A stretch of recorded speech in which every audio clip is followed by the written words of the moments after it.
කිඹුහුන් යනවා. නහය බර වෙලා. ඔළුවත් රිදෙන්න ගන්නවා. උගුරත් බැරෙන්න වෙලා වගේ. කතා කරගන්නත් අපහසුයි. උදේ නැගිටිද්දි ගොඩාක් කිඹුහුන් යනවා. හොට්ටු දිගරත් ගලනවා. මොකද්ද මේ ලෙඩේ? සෙම ප්‍රතිශ්‍යාව හැමෝම කියනවා. මේ වැස්ස කාලේ නිරන්තරයෙන් තෙතමනය වාතය තුල තියෙනවා. උෂ්ණත්වය අඩුයි. ඉතින් සෙම හැදෙන්න ඉඩ තියෙන අවස්ථාව වැඩි. ඉතින් සෙමට අපි නොඑක ආකාරයේ බෙහෙත් ගන්නවා. සෙම හැදිච්ච නැති කුඩා දරුවගේ ඉඳලා මහලු පුද්ගලයා දක්වා කෙනෙක් හොයාගන්න අමාරුයි. කල්ගිය සෙමත් තියෙන කොටසකුත් ඉන්නවා. දූෂිත සෙම කිපිලා වෙනත් රෝග බවට පත්වෙච්ච සෙම තියෙන කොටසකුත් ඉන්නවා. ඒ අතරතුර මේ වගේ දිගු කාලීනව සෙම පීනස වෙලා වේදනාව විඳින කොටසකුත් ඉන්නවා. ඉතින් සෙම අපි ගණන් ගත්තේ නැති වුණාට සෙම නිසා වෙනත් රෝග රාශියක් ඇති වෙන්න පුළුවන්.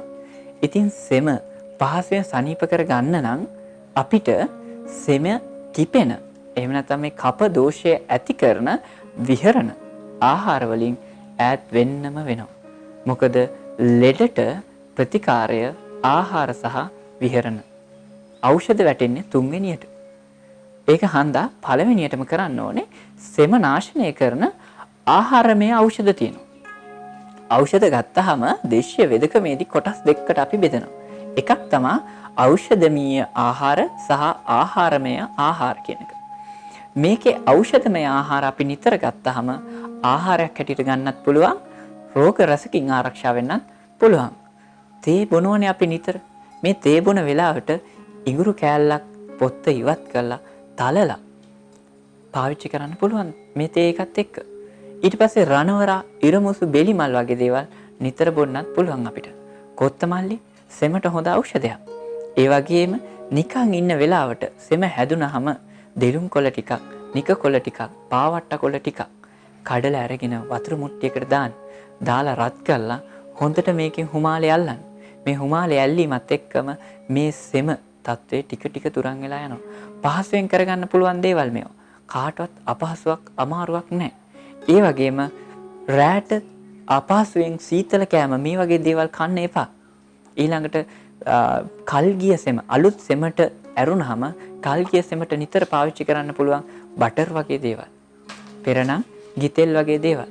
හකුරු, ගිතෙල්, ඒ වගේම අමු ඉඟුරු මේ දේවල් පාවිච්චි කරා නම් සෙම ටික තුරන් වෙලාම යයි.